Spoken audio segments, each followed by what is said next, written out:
Major traffic delays tonight after a biodiesel tanker truck overturned on I-95. It caused fuel to leak all across the highway, and it's taken crews hours to clean up the mess. Fox 5's Tom Fitzgerald is live on the scene tonight. Fitz?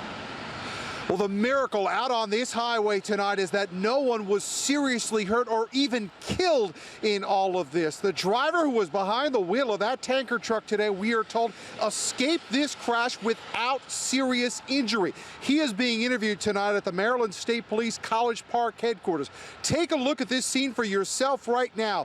Two southbound lanes are finally getting through, but at one point, all of the lanes, northbound and southbound, were slammed shut today as both police and hazmat crews tried to respond to this scene. The tanker truck stretched across the entire lanes of the southbound side at one point. Police say they are still working to figure out exactly what happened. A nightmare on 95. The tanker was on its side. Skyfox high above 95 southbound in Laurel. This happened at 10:30 Tuesday morning. A fuel tanker with 7,500 gallons of biodiesel on board lost control and wound up on its side. About 400 gallons of fuel spilled from a small hull. The result? I-95, all of it, one of the major highways in the United States, had to be shut down in both directions. You have to realize now does it travel through Maryland, but it also travels up and down the East Coast. So basically, we had to make it as a team effort.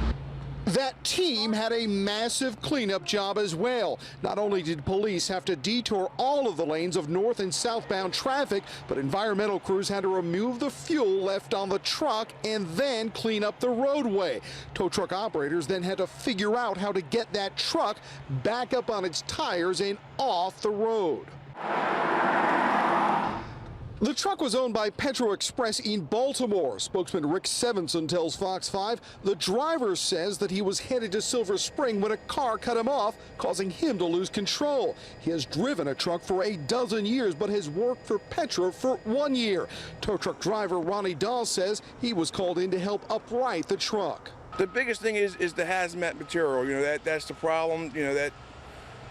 That takes the longest to clean up process. The rain's not helping it on any either. Police say that 3 cars were struck by the truck when it overturned. The truck driver and a female driver were evaluated but not seriously injured. Maryland State Police will not release the cause of the crash until their investigation is complete. Finally, after several hours, it took 3 tow trucks to put the tanker back on its tires. A short time later, it too was rolled away from the scene. What is left behind on I-95, though, is a lot of questions about what actually caused this crash. Okay, you're looking back live right now. The situation is this: 2 southbound lanes at 198 and 95 southbound are still closed. 2 southbound lanes still closed.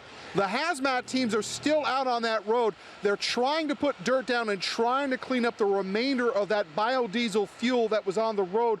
But frankly, they will tell you the rain that has set in here this afternoon has complicated this situation. The rain has dispersed some of the fuel, making it a little more difficult for them to pick it up. Finally, though, they also say that they are also looking as to the version of this story. Now, the truck driver of the company told us that the driver says that he was cut off in all of this. Maryland State Police say they still have not confirmed that, though, and they are looking for eyewitnesses. Anybody who was out on this highway today when this took place, they are asking for them to contact Maryland State Police. We are live in Laurel tonight. I'm Tom Fitzgerald, Fox 5 Local News.